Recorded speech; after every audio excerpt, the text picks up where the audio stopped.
चलिए, भगवान महावीर स्वामी की कथा। तो वो गौतम गणधर भगवान गणधर पद को प्राप्त हो गए। एक गृहीत मिथ्यात्व से परिणमित विज्ञान से युक्त हो गया। इतने उसके परिणाम विशेष जाग गए कि उन्होंने मुनि दीक्षा ग्रहण कर ली। किसी से पूछने नहीं गए वापस घर। वैसे ही सन्यासी थे वैसे वो, लेकिन उनके 500 शिष्य थे, 500। इतना बड़ा व्यक्ति, आप सोचो कि आप बहुत बड़े पद पे हो और आप यदि अब किसी के अधीन दीक्षा ले रहे हो तो आपके शिष्य तो बोले क्या हो गया, खत्म, वो शिष्यता सब खत्म, क्योंकि अब तो आप गुरु ये हो गए ना। तो ये छोड़ना भी सरल बात नहीं है। लोगों को समझ में आती है कि ये जो कह रहे हैं यहाँ तत्व की बात, आत्मा संबंधी, अनुभव संबंधी या 7 तत्व संबंधी भेद ज्ञान की जितनी है, अनेक लोगों को समझ में आती है। अनेक लोगों को समझ में आता है वीतरागी भगवान ही सच्चे हैं, कपड़े पहनाए हुए भगवान। इसलिए वो सब तो ठीक है जो आप बताते हो, लेकिन हमको थोड़ा देखना भी पड़ता है समाज, तो नहीं बदलते लोग। और 500 ऐसे धुरंधर शिष्य, और वो तो एक समय के थे साथ में, उसके पहले के भी उन्होंने जिन जिनको पढ़ाया वो शिष्य। तो बैचेस चलती ना गुरुकुल जैसा। तो अभी कितने हैं? 500। और पुराने कितने हैं वो तो गिनती में ही नहीं बताए। वो सब हमारे से छूट जाएंगे, उनका क्या होगा, क्या जवाब देंगे। लेकिन इतनी विशुद्धि जगी उनको, उन्होंने कुछ नहीं देखा कि मेरी रिस्पॉन्सिबिलिटी मुझ तक सीमित है, मैं अपनी आत्मा का कल्याण करूं। ये जो लोग हैं इनका ये जाने, और ये मेरा गुरुत्व नहीं रहेगा, कोई बात नहीं, सच्चे गुरु तो आप ही हो भगवान। मैं गुरु मानता था अपने आप को, ये मेरा महा अज्ञान था। आपको देख लिया, आप ही गुरु हो, परम गुरु हो आप। वो पढ़ते ना गुरु पुंगव, स्वस्ति मंगल विधान में, गुरु पुंगव, आप 3 लोगों के गुरुओं के प्रधान हो, श्रेष्ठ हो, ऐसा जान करके दीक्षा ले लेना। वस्त्र आदि का त्याग करके, केश लोच करके उनको विधि समझ लो, अपने आप से ज्ञात हो गई। इस अपेक्षा से हमने कहा था स्वयं बुद्ध। कल एक भाई ने पूछा आपने स्वयं बुद्ध कैसे कहा? स्वयं बुद्ध तो भगवान ही होते हैं। स्वयं बुद्ध भगवान तो होते ही हैं, उसके अलावा इनको भी इन्होंने किसी उपदेश की अपेक्षा नहीं रखी। पर उपदेश को प्राप्त करके श्रद्धान ज्ञान चारित्र प्राप्त नहीं किया, स्वतः ही देखने मात्र से, दर्शन मात्र से क्या हुआ, इन्होंने सम्यक दर्शन ज्ञान चारित्र प्राप्त कर लिया। इसलिए स्वयं बुद्ध कहा था, है ना।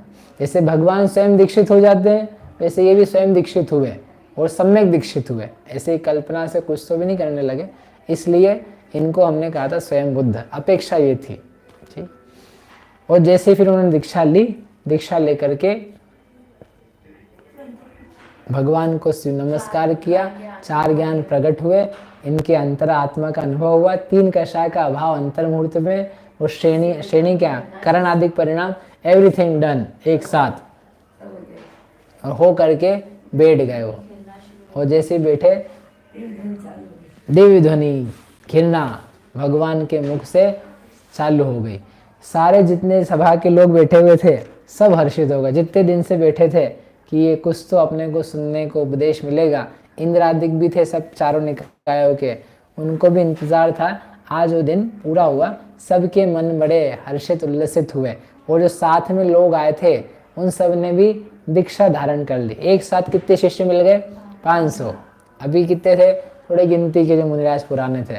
अब एक साथ ही इन लोगों ने दीक्षा ले ली। इनके 2 भाई थे तो वो भी दीक्षित हुए, इंद्रभूति, गौतम, इंद्रभूति, मरुभूति, वायुभूति। इनके भी गणधर पद की प्राप्ति हुई। सबके अपने अपने सबने ले लिया। अब बताओ, सबके 500 शिष्य। अब मतलब कितने अतिशयकारी होंगे कि देखने भर से इतना प्रभाव पड़ता है। नहीं तो ये तीनों जिसे इंद्रभूति ने तो देख करके ही ली, हाँ, लेकिन बाकी दोनों भाई ने उनके साथ ही दीक्षा ले ली। उनके साथ ली, ऐसा साथ ही आता है वैसे, बाकी और देखेंगे, हमको ऐसा याद नहीं। जैसे भी ली, लेकिन उन लोगों ने भी दीक्षा ली थी। 500 तो साथ में आए थे। हाँ वो भजन आता ना, शिष्य 500 आए इस गौरव में भरमाए। तो 500 शिष्य तो साथ में ही आए थे, लेकिन बाकी ने भी फिर कालांतर में उस समय जैसे भी लियो, लेकिन अग्रहित के साथ में ग्रहित मोह था जिसके, जैन धर्म तक को जो नहीं मानता था, ऐसे व्यक्ति ने ले ली। और जिन धर्म इतना मान के उनको एक्सेप्ट करके अपने सिर पे भी उठाया कि ये भगवान भी बन गए, और हम याद करते हैं भगवान महावीर स्वामी के बाद में। और जैन होकर के लोग नहीं कर पा रहे हैं, और अजैन होकर के लोगों ने कल्याण कर लिया है। बताओ, इसलिए कल्याण धर्म आप कहाँ पैदा हुए हो उससे नहीं होता है, आप भीतर से क्या कर सकते हो। इसलिए आप सोच के बैठो, हम तो पढ़ने वाले समय सार पढ़ते हैं, हम तो बिल्कुल पहुँचने वाले हैं। कहाँ पहुँचने वाले हो? समय सार पढ़ने से नहीं पहुँचा जाता मोक्ष में, आपके राग द्वेष मोह भाव के अभाव से, निज आत्मा के अनुभव से, उनसे पहुँचा जाएगा। ठीक है, तो देवध्वनि 18 महाभाषा, लघु 700 भाषा, 10 अष्ट महाभाषा समेत लघु भाषा 7 शतक सुचेत, सो स्याद वादमय सप्त भंग, गणधर गूंथे 12 सुअंग, रवि शशि न हरे सो तम हराय, सो शास्त्र नमो बहु प्रीति ल्याय। इतने दिव्य ध्वनि जो होती है 18 महाभाषाओं में और 17 लघु भाषा, 700 लघु भाषाओं में एक साथ खिलती है, जिसमें सभी प्रकार के मनुष्य हैं, देव हैं, देवियां हैं और तिर्यंच हैं, उनको स्वतः अपनी अपनी भाषा में उपदेश क्या चल रहा है वो समझ में आने लग जाता है, और सब हर्षित होते हैं, ज्ञान प्राप्त करते हैं। ऐसी दिव्य ध्वनि होती है जिसमें सप्तनय के माध्यम से उपदेश होता है, और 12 अंगों को रचते हैं। अंतर मुहूर्त में 12 अंग का ज्ञान उत्पन्न हो जाता है उनको, और झेल लेते हैं उसको। इसलिए गणधर की आवश्यकता पड़ती है कि जो बात कही जाती है ना, तो उतनी ही बात कही जा पाएगी जितनी आप ले पाओगे। जैसे आप बैठे हो, अब इसकी बजाय समझो कोई बहुत सामान्य व्यक्ति आ जाए इसी सभा में, तो फिर क्या होगा? तो फिर उसके हिसाब से बात करनी पड़ती, क्योंकि ये तो आया है व्यक्ति, और ऐसा नहीं वो बोलता है कुछ, वो तो बैठता है। लेकिन अपने आप जो होती है ना, भाषा, वचन, उदाहरण, चीजें, एवरीथिंग चेंजेस। आपका जितना पात्र होगा उतना ही दिया जा सकेगा। आपका पात्र बड़ा होगा, विशाल होगा, गहरा होगा, तो उस प्रकार दिया जाएगा। और अब कोई व्यक्ति ऐसा कि हम देंगे जो, हम तो बड़ा ही दे पाएंगे, हमारे पास है नहीं छोटा, हम क्या करें, और देना तो है और आपके पास दिख नहीं रहा है, तो मैं देऊं कैसे? नहीं आया समझ में?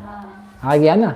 तो भगवान जो है वो केवल ज्ञानी है, और उनमें से जो निकलेगा वो कैसा निकलेगा? बहुत गहरे निकलेगा।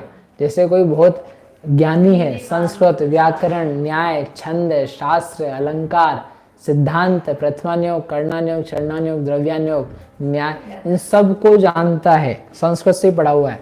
अब वो प्रवचन करने बैठे, अब तुम बच्चों को बिठा दो उसके सामने, तो क्या है, मैं तो पाठशाला पढ़ाने आया हूँ, मैं क्या मतलब बोलूँ, तो ये बच्चे नहीं बैठे और इनके लिए बोलूँ तो मैं बोल नहीं पाऊँ। मतलब वो लेवल नहीं है, मैच नहीं कर रहा है, इसलिए नहीं बोल पाते, इसलिए आवाज नहीं, ध्वनि नहीं निकलती। कि हम भाई जो मैं इतना ज्ञानी हूँ, मतलब ये सोच की बात नहीं है, मतलब ये कि ये इतने ज्ञानी है, तो जो निकलेगा तो उतना गंभीर निकलेगा। जैसे अमृतचंद देव की आप टीका पढ़ोगे तो आपको वो गंभीर नहीं मिलेगी, वो आपको ऐसा प्रथमान्योग जैसे नहीं मिलेगी। और प्रथमान्योग पढ़ोगे तो वो अमृतचंद जैसा या अकलंक देव जैसा नहीं मिलेगा, वो प्रथमान्योग जैसे ही रहेगा। कम ज्यादा नहीं बता रहे कि वो छोटा और ये बड़ा है, हम तो भाषा की गंभीरता, शैली के कारण से चीज कह रहे हैं। तो जो गणधर देव हैं वे पात्र हैं झेलने के, और ये देने के दातार हैं। तो ये देख रहे हैं एक प्रकार से कि कोई लेने वाला तो आए, लेने वाला आए तो हम देते हैं गणधर को, भला हो जाता है सबका। तो फिर गणधर देव सबको समझाते हैं, don't worry I will explain you, कि क्या कहा है। अब सीधे तो पूछ नहीं सकते कि भगवान ने क्या कहा है, बाद में हो जाती है, वो जो बीच के टाइम उस टाइम पे समझाते थे, वो रहना ही उनका समझाना है, वो स्वतः होता है, वो बोलते नहीं है। लेकिन गणधर देव ने बोला गणधर देव ने कहा, ऐसा कहा जाता है, क्योंकि उनके बिना नहीं होता है ना। और प्रश्न भी पूछते हैं तो लोग गणधर से, जो सभापति होता है ना, जैसे जो मैनेज करता है, जैसे अपने यहाँ की जैसे माइक है किसी के पास और कोई वक्ता है, उसने वक्ता दे दिया ऑरेटर ने, फिर लोगों से वो पूछते हैं आपको कोई प्रश्न है क्या, तो एक सभापति आ जाता है, हाँ भाई आप में से किसको प्रश्न है बोलो, तो वो प्रश्न पूछेंगे कि हमारा प्रश्न ही है, फिर हाँ साहब आप ही जवाब दे दो।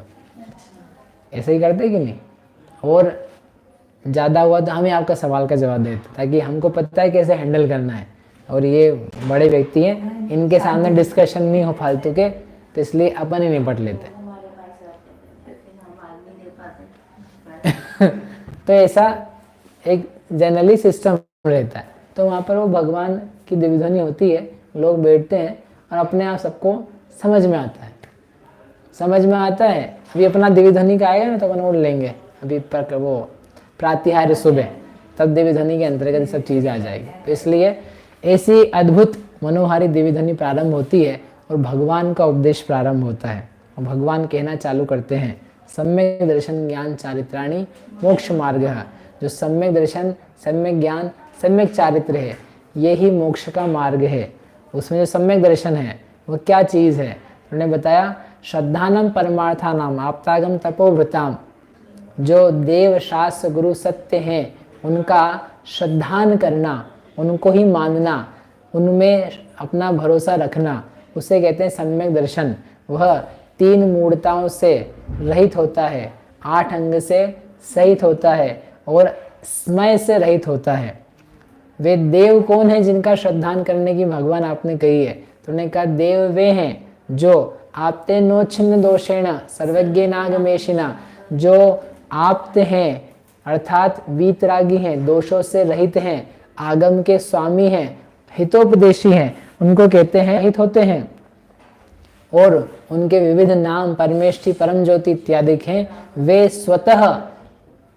स्वतः उपदेश देते हैं, जगत का कल्याण करते हैं। जैसे एक मृदंग होता है, उसको हाथ लगाया जाए तो वो अपने आप बजता है बिना अपेक्षा किए हुए। ऐसे ये जो आप्त होते हैं, जिनके श्रद्धान का कहा जा रहा है, वह बिना किसी दूसरे की अपेक्षा किए जगत के हित के लिए उपदेश देते हैं। वे शास्त्र कौन से हैं जिनका श्रद्धान करना है, जो भगवान के द्वारा, आप्त के द्वारा कहे गए हैं, जो अन्यवादियों द्वारा खंडित नहीं होते हैं, तत्व का उपदेश करने वाले हैं, सबकी भलाई का उपदेश देते हैं, विपरीत बातों का निराकरण करते हैं। ऐसे शास्त्र को शास्त्र कहते हैं। गुरु किसे कहते हैं, विषयाशा वशातीतो, जो विषय की आशा के वश से अतीत हैं, आरंभ रहित हैं, हिंसा रहित हैं, परिग्रह रहित हैं, चोरी, असत्य, कुशील, इन पापों का जिन्होंने पूरा पूरा त्याग किया है, और जो ज्ञान ध्यान तप में लीन हैं, ऐसे तपस्वी मुनि कहे जाते हैं। इनका श्रद्धान करना वह सम्यक्त्व है। और इन्हीं के वो बताए गए उपदेश से आगे चल करके तत्वार्थ श्रद्धानम, तत्व और अर्थ का श्रद्धान करना, उसे कहते हैं सम्यक दर्शन। 7 तत्व हैं और 6 द्रव्य हैं, इनको उसी रूप में जानना, उसी रूप में मानना, उसका नाम है सम्यक दर्शन। और फिर इसका और विशेष आप आगे जाएंगे तो आपको हम बताते हैं कि ये 7 तत्व जान करके मैं जीव हूँ, मुझसे भिन्न अजीव हैं, ऐसा जानोगे आप, तब आपको सम्यक तो होगा। और इसी में विशेष आगे जा करके जब आप ये जान जाते हो, मैं ही शुद्ध त्रिकाली ज्ञायक भाव हूँ, ये 7 तत्वों में रहा हुआ एक मेरा निज ज्ञायक भाव है, वह ही मैं स्वतत्व के रूप में है, और बाकी सब पर भाव हैं। इस प्रकार से सम्यक्त्व की उपलब्धि यह जीव करता है, और वह सम्यक्त्व ज्ञान से आपका मोक्ष मार्ग का प्रारंभ होने लगता है। अब इसके आगे चारित्र की उत्पत्ति होती। सम्यक ज्ञान क्या होता है महाराज, अन्यूनम अतिरिक्तम, जो ना अन्यून है, कम भी नहीं है, और अनतिरिक्तम, ना अधिक है, याथा तथ्यम, जैसे तथ्य है वैसा है, विनाच विपरीतात, जो विपरीतता से रहित है, निसंदेहम, संशय रहित है, निश्चित तौर पर बताता है। ऐसा जो कुछ है उसे कहते हैं यदाहु तज्ञान मागमिनः, जो इस प्रकार का ज्ञान है उसे ज्ञान कहा जाता है, उसे तुम ज्ञान जानो। इस प्रकार का ज्ञान 4 प्रकार के विभागों में विभाजित है, जिसे कहते हैं प्रथमान योग, करणान योग, चरणान योग, द्रव्यान योग। चारित्र क्या होता है महाराज? चारित्र 2 प्रकार का होता है। सुनना आप लोगों को देवी ध्वनि कि नहीं सुनना है? चारित्र क्या होता है? तत्सकलम विकलम जो चारित्र है। देवी ध्वनि तो ऐसी होती है। कुछ फर्क तो ना पड़ रहा है? आपको लग रहा है कि प्रवचन हो रहा है। देवी ध्वनि होती है भगवान की। और देवी ध्वनि में क्या बताते हैं? ये बताएंगे कुछ और नहीं, हम आपको कुछ नया क्या बताएं? ये देवी ध्वनि तो है, तो आपको देवी ध्वनि का सार बता रहे हैं, सम्यक दर्शन ज्ञान चारित्र। आपको लग रहा है टाइम बस ले जाएगा, तुम्हारे समझ की नहीं आएगी, बस के बाहर है। क्या है? मजा, कहानी, किस्सा, चुटकुला नहीं है, ये तत्व है। सम्यक दर्शन बताया उन्होंने, सम्यक ज्ञान बताया, सम्यक चारित्र बताया। तत्सकलम विकलम वह 2 प्रकार का है। श्रावक, अब वही तो नहीं सुनना है, इसलिए आप सभी उपदेश को प्राप्त हो, भगवान की दिव्य ध्वनि का लाभ लें, ऐसी मंगल भावना से यहीं तक।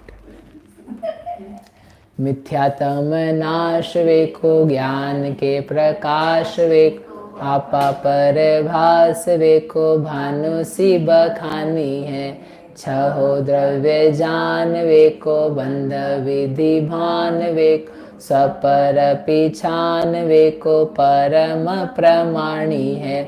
अनुभव बताए वेको, जीवन के जताए वेको, काहू न सताए वेको, भव्य ओरे आनी है। जहाँ तहाँ तार वेको, पार के उतार वेको, सुख विस्तार वेको, यही जिनवाणी है। हे जिनवाणी भारती, तो ही जपो दिन रैन, जो तेरा शरणा गए, सो पावे सुख चैन। जा वाणी के ज्ञान ते, सूझे लोकालोक, सो वाणी मस्तक नभो सुधाते।